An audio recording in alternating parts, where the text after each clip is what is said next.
Well, it's not going to come as any surprise to anybody that's waiting for Epic Universe that this theme park is looking to be very busy as it opens in May of 2025. And obviously, a lot of people and a lot of analysts have pointed to the fact that Universal is going to increase its attendance pretty heavily from this. And there's many people as well that also think Disney World is going to see an increase in their attendance from Epic Universe opening as well. I'll have to wait and see on that, how that pans out. But we really haven't gotten any idea until this article I came across that talks about how many tickets are being sold compared to maybe last year, as Universal's attendance has been down both domestically and internationally in terms of people coming over from, say, like the UK to visit Universal Studios.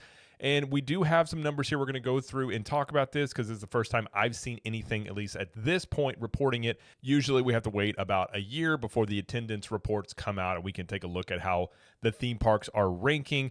And obviously we'll know the official numbers are close to the official numbers sometime in 2026. But we're going to go through this article, talk about it, and see how maybe this translates into the overall ticket sales and things like that. So hi, I'm Jared with Capture the Magic. And really up until now, the first thing we ever got any idea of really how the ticket sales have been going, again, from Universal, they're likely to say things like this, but the Universal sales chief had said they'd been, quote, blown away by the Epic Universe response. This was shortly after tickets had started to go on sale. Eric Marshall, the Senior Vice President of Destination Sales at Universal Destinations and Experiences, said, quote, "It has been an amazing 2 weeks, and we were blown away not just by the initial sales, but by the engagement of our travel partners and the social media activity from fans."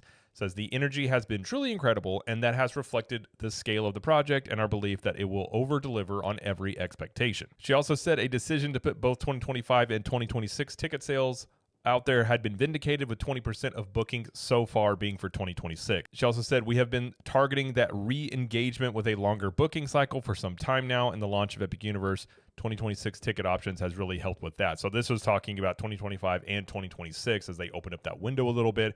That was really the only time I had heard anything.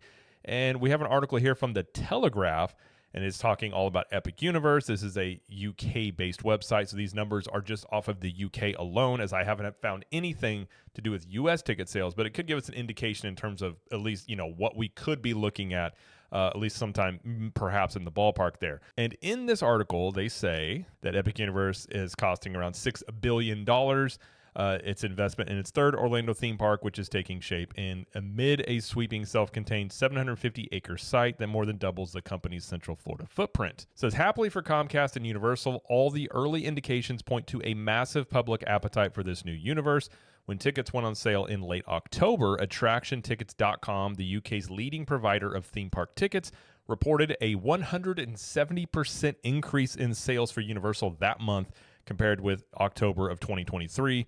The site also enjoyed a record sales day of more than 4 million, I believe it's pounds over there, when tickets went live. Now, this is one outlet that sells tickets, and it's based in the UK, so this doesn't directly translate to the US market or the overall market, but a 170% increase when you're talking about the largest ticket provider in United Kingdom. That's a big jump. Now, I don't think we're going to see a 170% increase for, attendance at Universal Studios in general because of Epic Universe. But if we look historically, the first time Hogsmeade came on the map, we saw about 30 to 40% increase in ticket sales. When they introduced Diagon Alley, it was somewhere around 15 to 20%. Those were singular lands. Obviously, I think Epic Universe, I don't know if I think it's beyond the hype probably at the time for the Wizarding World. Now, Wizarding World obviously has a lot of hype about it. A lot of people are Harry Potter fans, but you are also talking about one land or two lands now at this point that are a draw for people. You're talking about a brand new theme park that also includes the Harry Potter franchise, but you're including Super Nintendo and other ones like that. So I've always felt that at the very least, we're probably looking at a 30 to 40% increase for Universal, but it could be much more than that. Again, it's 170% increase from this outlet here. I'm not going to say that it's going to be that high for the domestic side of things when you're talking about the theme park opening, but we could be looking at above 40%. There are analysts that have also said that they expect 8 million more people to visit Epic Universe versus the prior years, and that Disney World could lose about 1 million visitors. Obviously, these are just estimates, and most of these estimates are going off of the prior openings of the Wizarding Worlds, which I've often said with Epic Universe, there really isn't anything to go off of because it's been over 20 years since a brand new theme park on this level has opened in the Orlando area. So the closest thing you can really look at are these individual lands that Universal has opened. But Universal has grown a lot since those lands opened. Also, the reputation has improved quite a bit as they've, been building up the parks more. Comcast has been a steady owner for Universal, so they've had plenty of funding to do, obviously, Epic Universe and some other things in the parks. And I think during that time period as well, a lot of people have sort of soured on the Disney brand. So I think that's something that, also feeds into this on some levels. Not only are there people that are excited for Epic Universe because of a lot of different reasons, but there's a lot of people that are looking to go to Universal that perhaps are just not liking what they've been doing over at Disney, or they want to try something new. So there's more than just Epic Universe playing into this. There's a lot of hype, and I think that's only going to continue to build as we get closer to the May opening here. But 170% ticket sale increase at one outlet, that's a large outlet. I don't even know really where to put that. I'm not even going to try and say what this could mean for the domestic side of things, as I simply just don't know. And I don't really think anybody knows. But this is the first time I've seen anybody report any sort of, ticket sale difference by the time Epic Universe tickets went on sale versus this time last year. So, again, I wouldn't be surprised at all if in 2025 we look at, over, say, 40 to 50% increase in attendance. It's definitely possible. I'm not predicting that's going to happen, but I'm not going to be shocked by it. And I think more people would be shocked if they did not see, over 30% increase in attendance for Universal versus going up higher. Because, again, I just don't think anybody knows. We haven't seen anything on this scale open like this in this time period. And the landscape for, theme parks since Animal Kingdom opened for Disney World back in the 90s is much different now. There's a lot more social media, obviously. There's a lot more hype. Theme parks in general have become more popular. And, of course, you've got things like Nintendo and other properties in the theme park that I think are going to be a big draw, potentially for people that don't normally go to theme parks even. So that's one thing that perhaps is an unknown about how many people are going to be going to Epic Universe that don't necessarily always go to theme parks. And I think that's something Universal's hoping for, and that they break into a new market, not necessarily just trying to convince people to go to Universal over Disney World. Obviously, some of those people will be doing that, or a certain percentage of people will be doing that. But if Universal is able to break into a new market, get people who don't normally go to theme parks to come to Epic Universe, obviously that's going to be a breakthrough in the market there. That's going to be something they're going to benefit from. Now, to be fair, if that is the case, there is a possibility, and perhaps a decent possibility, that same group of people might also go over to Disney for a few days. Maybe not for 4 days, but you could see a bleed over to Disney.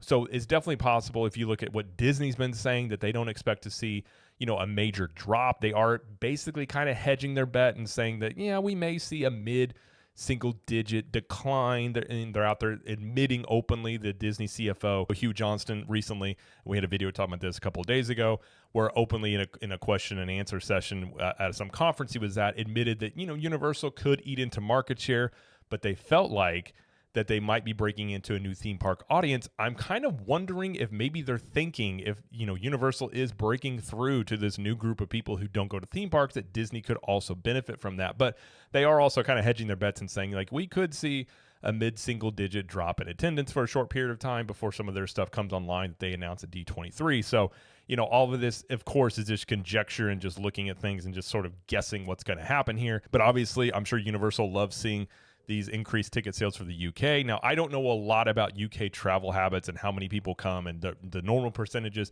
I do know that a lot of people that I've heard of on this channel, and many other people that are in the UK, a lot of them are waiting until 2026, whenever hopefully, you can get more ticket, days at Epic Universe. They do have a ticket option that is basically for UK guests that starts, I believe, in 2026. So it's unknown if a lot of these tickets that they're selling are just for 2025, or some of these are also for 2026 with that longer window like they talked about in that other article. So we don't know when the time period for this is, but obviously ticket sales are going very well in the UK. And we look over here on, at least on, I say the domestic side, there could be some UK guests doing this as well, but we talk about the one-day annual pass holder tickets that have gone on sale. The entire month of May has been sold out. So this hasn't changed too much all the way up until June 5th. Then looks like the June 7th is sold out. So there's still tickets available for annual pass holders, but that first week or 2 weeks when the park opens is sold out. So obviously those have been going pretty well for the annual pass holders. They still haven't opened up single day tickets to the general public yet. I do imagine, and Universal has said that they are going to open those up before the park opens. So there will be some single day ticket options available for the general public. Don't know how many. Probably depends on how many people are buying, ticket packages that include, multiple days in the parks, one day being at Epic Universe. And again, we're probably not going to know any of these numbers until you start getting into the quarterly financial reports. I don't know if Universal will list that. I don't really know if they'll mention it in their next one, what the ticket sales are looking like, other than saying, like they said previously, that they're happy with it, they're blown away by it. So we may not get any specifics until Epic Universe does open, but we do know that they have about $150 million marketing budget, and they just recently started rolling out some of these commercials that we've been seeing on TV more and more. So I imagine that will continue to ramp up, and I'm sure they'll also rely on the good old influencer marketing you'll see on social media as well, as we've seen that where they send out the coins with the Chronos so people to open them up and kind of hype it up there when they had the land announcements. So I guess we're sort of projecting what it could look like. So far the ticket sales look good for the UK. I imagine they also look pretty good for Universal themselves. And I'm sure if they have a big number of ticket sales and percentage increase that they're going to see from this, they will openly talk about that, because I imagine that's just something that they would brag about. But either way, I guess we can take that number, and I don't know what to do with it. Maybe you do in the comments of what you think that projects to the overall ticket sales for Epic Universe. I'm not a mathematician. I'm not going to try and guess one way or the other, but I do know that I'm excited for Epic Universe, and I think a lot of other people are as well. And we'll just have to wait and see what that looks like, not only for Universal, but how does that end up looking like for Disney, as I think if you're a Disney executive, I don't know how well you sleep at night wondering how this is going to go. There's a lot of wishful thinking and hoping and knocking on wood that they don't get hit too bad by the Epic Universe opening and their attendance numbers, but we'll have to wait and see how all that shakes out, of course. But either way, that's going to be it, though, for this video. If you like this video, please like it and subscribe to the channel, as we do lots of coverage here of Universal Studios, Epic Universe, Disney World, and pop culture. And let us know in the comments, how do you think this 170% increase in ticket sales for the UK from one outlet translate to overall ticket sales? I'm curious what you guys think. And until next time, we will see you in the parks.